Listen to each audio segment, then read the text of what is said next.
भारत में एक और वैक्सीन को सरकार ने दी मंजूरी। अमेरिकी कंपनी जॉनसन एंड जॉनसन के सिंगल डोज वैक्सीन को दी गई आपात मंजूरी।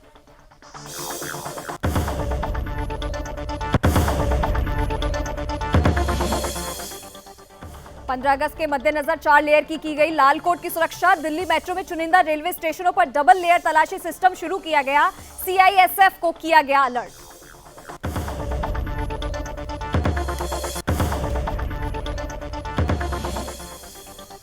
वहीं मुंबई में अमिताभ बच्चन और मुंबई के 3 रेलवे स्टेशनों को उड़ाने की धमकी। अलर्ट पर सुरक्षा एजेंसियां। 15 अगस्त के मद्देनजर भी जारी किया गया अलर्ट।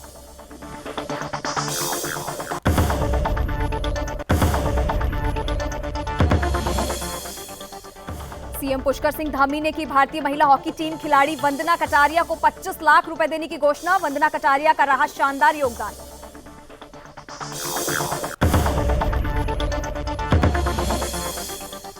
हरियाणा के खिलाड़ियों को 50-50 लाख रुपए देने का मुख्यमंत्री मनोहर लाल खट्टर ने किया ऐलान। टोक्यो ओलंपिक में सेमीफाइनल तक पहुंचकर इतिहास रचने वाली टीम के 9 खिलाड़ियों को मिलेगा इनाम।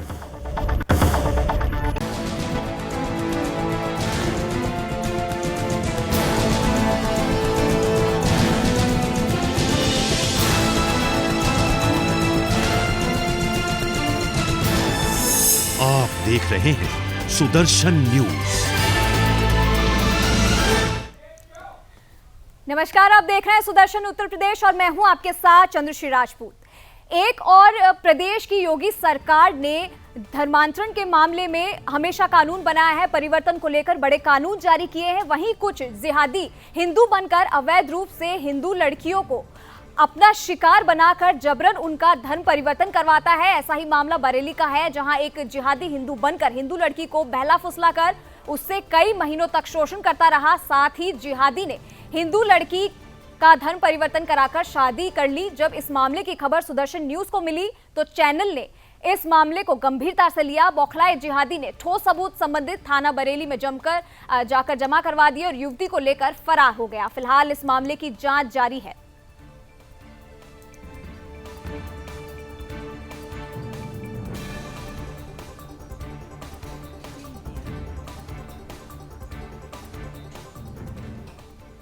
तो वहीं अगली खबर अलीगढ़ से है। यूपी के अलीगढ़ के रोरवार थाना क्षेत्र से एक शर्मनाक मामला सामने आया है, जहां एक जिहादी किन्नर ने एक मजदूर युवक के साथ समलैंगिक संबंध बनाकर उसका खतना करवा दिया। इतना ही नहीं, जिहादी ने वहां पर मौजूद लोगों को बताया कि मजदूर युवक उसका पति है। दरअसल कुछ दिन पहले अलीगढ़ से युवक अपने पिता और भाई के साथ ताले की फैक्ट्री में काम करता आया था। वहीं उसकी मुलाकात आरोपी जिहादी किन्नर से हुई, जो युवक की और युवक उसके परिवार पर धन परिवर्तन करने का दबाव बना रहा था। वहीं मामले की सूचना पीड़ित ने हिंदू नेता और पूर्व मेयर शकुंतला भट्टी से की, तो मामले को संज्ञान में लेते हुए जिहादी पर मुकदमा दर्ज किया गया। फिलहाल पुलिस ने आरोपी को गिरफ्तार कर लिया है। जिसमें एक किन्नर पर उनके द्वारा आरोप लगाए गए हैं। लगाए गए आरोपों के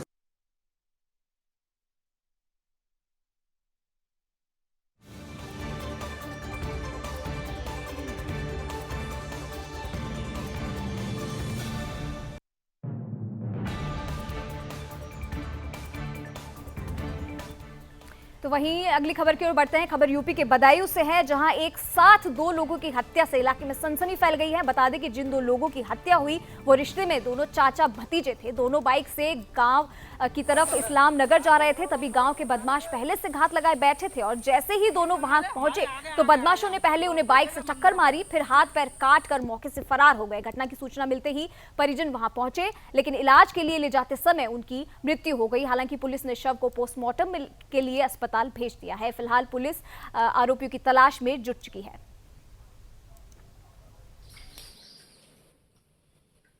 मर्डर हम दोनों लोग टिर्री पे जा रहे थे, ये हमसे आगे थे बाइक से। आर्येंद्र जी, आर्येंद्र पाल सिंह। और इनके साथ कौन था? इनके साथ इनका भतीजा था, एक चचेरा जी।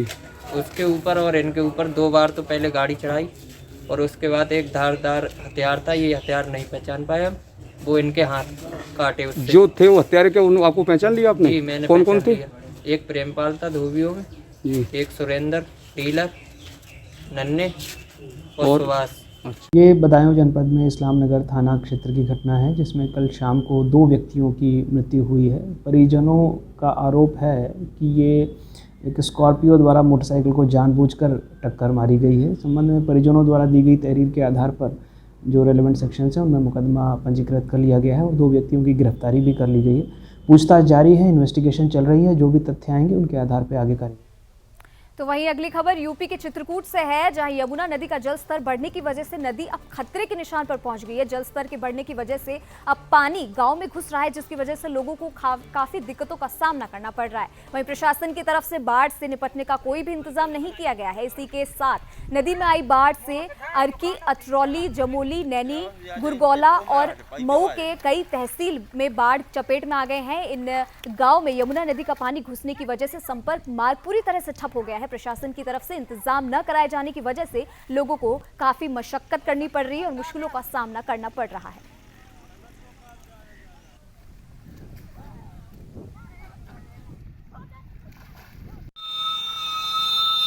मतलब सैकड़ों गांव का संपर्क टूट चुका है।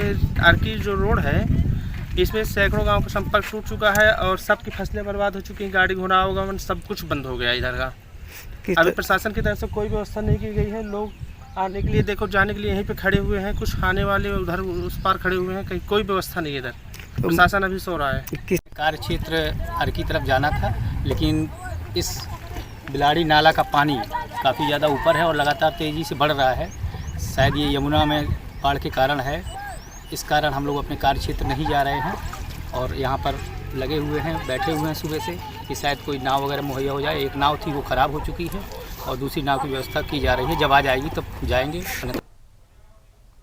तो वहीं अगली खबर कानपुर से है, जहां उर्सला अस्पताल में bill and Melinda Gates foundation द्वारा 1000 एलपीएम ऑक्सीजन उत्पादन संयंत्र का लोकार्पण किया गया है। ये लोकार्पण एमएलसी अरुण पाठक और विधायक सुरेंद्र मैथानी ने किया। उन्होंने कहा कि ये मरीजों की ऑक्सीजन की जरूरतों को पूरा करेगा। वहीं विधायक श्री सुरेंद्र मैथानी जी ने कहा कि इस ऑक्सीजन उत्पादन संयंत्र की स्थापना ऑक्सीजन चिकित्सा की मांग को पूरा करेगा, साथ ही कोविड-19 से ठीक होने के लिए लोगों को सही उपचार में भी मदद करेगा। इसी अवसर पर विधायक, बीजेपी कार्यकर्ता वहां मौजूद रहे।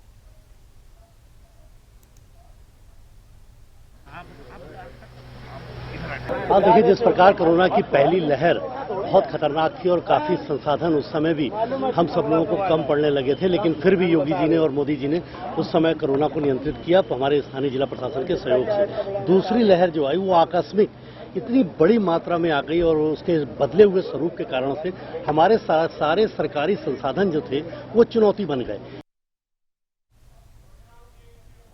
तो वहीं लखनऊ में डीसीपी के नेतृत्व में साइबर अपराधियों पर नकेल कसने के लिए लगातार अभियान चलाया जा रहा है। इसी कड़ी में एसडीसीपी की तरफ से गठित टीम ने मड़ियाओं और पुलिस के साथ मिलकर देवेश मेलवानी नाम के युवक को गिरफ्तार कर लिया है। बता दें कि जिसके नाम पर लगभग 10 लाख रुपए की ठगी का मामला थाने में दर्ज है। पुलिस की माने तो आरोपी पहले भी साइबर ठगी के मामले में जेल जा चुका है और कुछ दिन पहले आरोपी पैरोल पर रिहा हुआ था। वहीं रिहा होने के बाद आरोपी ने एक युवती से अपनी मां की बीमारी का बहाना बनाकर पहले 10,000 अपने खाते में यूपीआई के माध्यम से ट्रांसफर करवाया और उसके बाद लगातार मानसिक दबाव बनाकर लगभग 10 लाख रुपए का ट्रांसफर अपने खाते में करवा लिया। मामला पुलिस के संज्ञान में आने के बाद तत्काल कार्रवाई करते हुए साइबर सेल की मदद से आरोपी को गिरफ्तार कर लिया गया है। फिलहाल आरोपी से पूछताछ जारी है।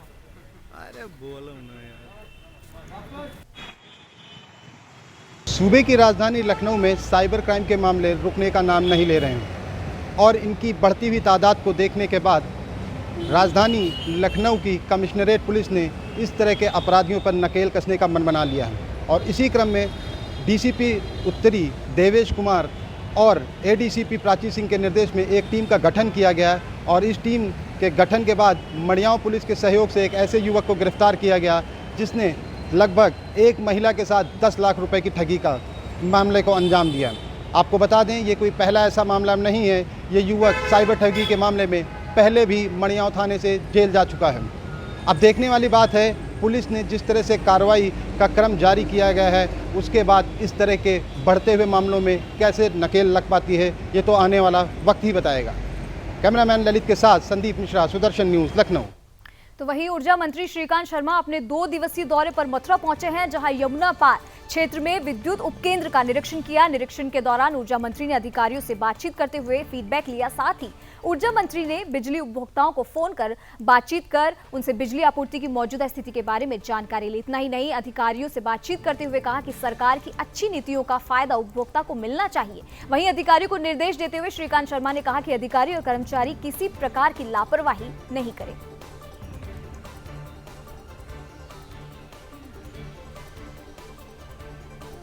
तो वहीं अगली खबर यूपी के मुजफ्फरनगर से है। मुजफ्फरनगर से एक दिल दहलाने वाला मामला सामने आया है, जहां बिजली विभाग की लापरवाही के चलते तीर्थ नगरी में महाशिवरात्रि पर जलाभिषेक करने गए युवक इलेक्ट्रिक पोल के चपेट में आने से मौत हो गई।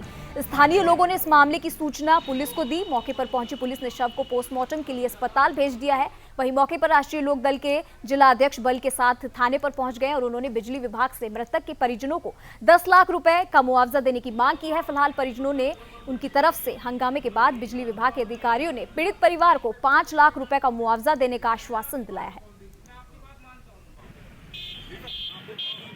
मामला ये है सर, कल लड़का जो हमारा भतीजा है वो जल लेने गया, ठीक है। सबसे पहले वहाँ कोई व्यवस्था नहीं थी, पुलिस की नहीं थी, कोई बिजली विभाग नहीं थी, ठीक है।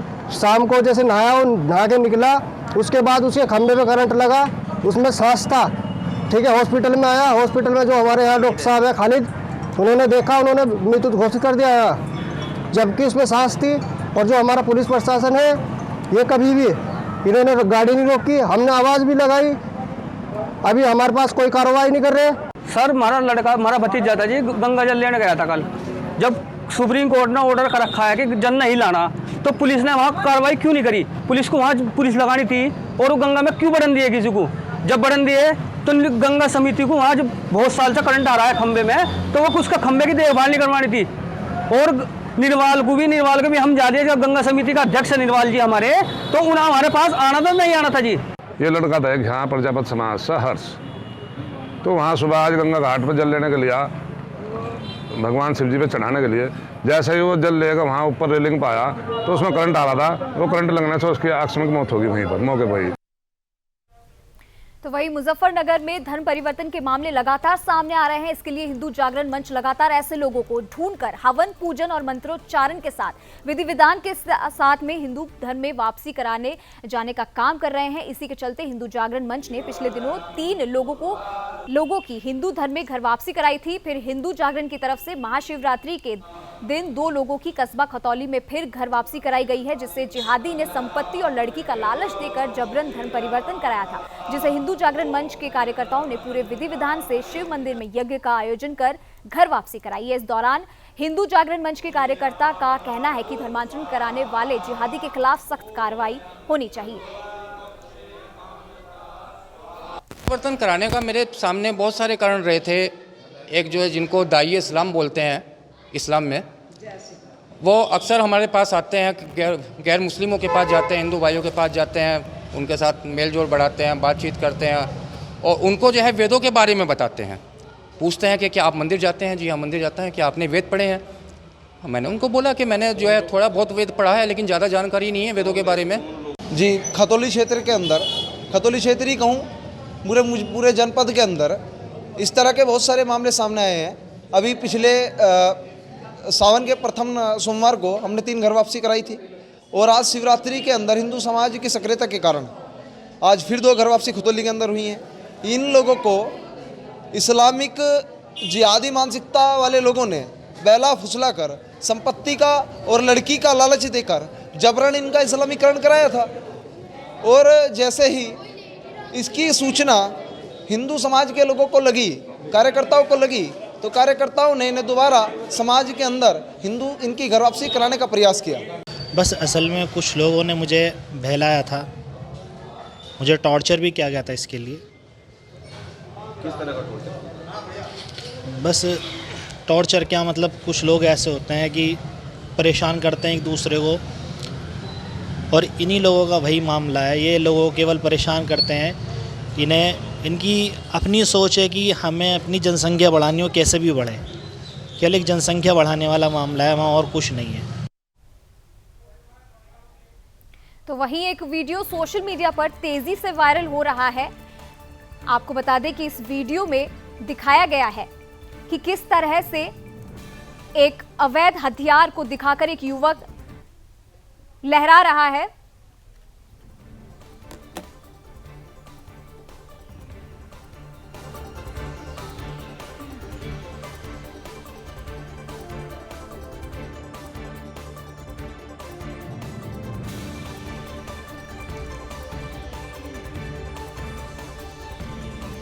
आपको बता दें कि ये वीडियो सहारनपुर से है, जिसमें कुछ युवकों की तरफ से अवैध हथियारों को दिखाते हुए प्रदर्शन किया जा रहा है। वहीं पुलिस ने इस मामले को संज्ञान में लेते हुए 2 लोगों को गिरफ्तार कर मुकदमा दर्ज करा लिया है। साथ ही इस मामले में आरोपियों से पूछताछ जारी है।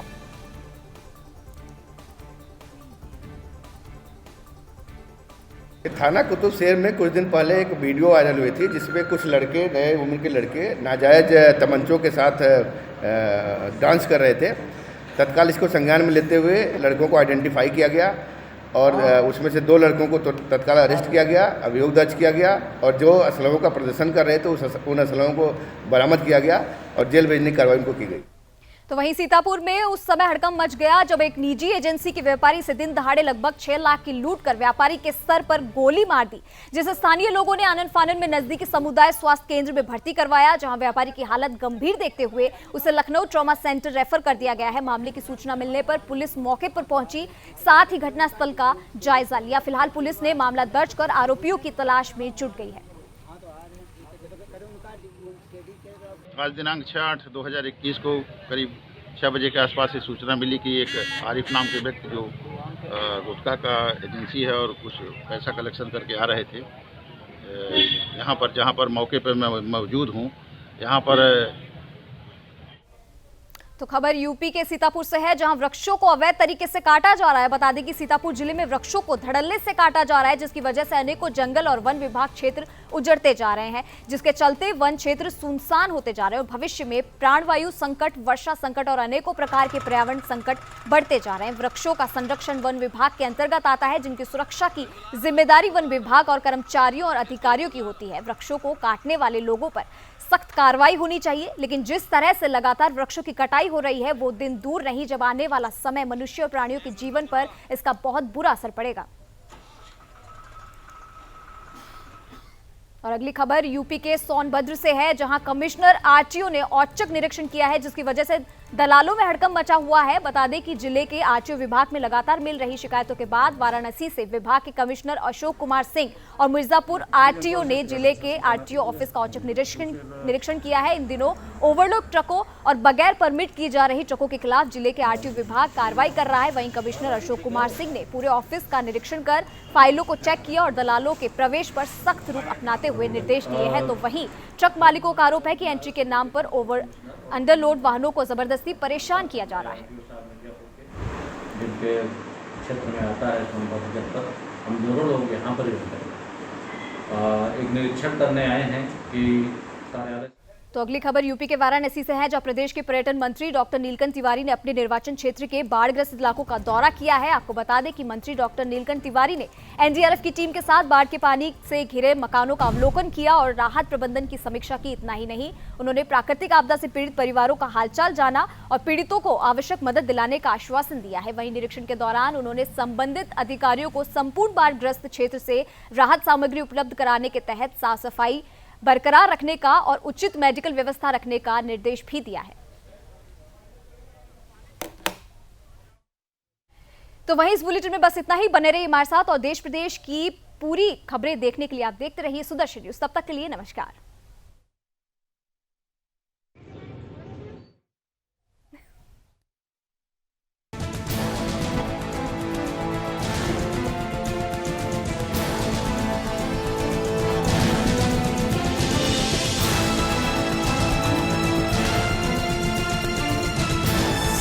आप देख रहे हैं सुदर्शन न्यूज।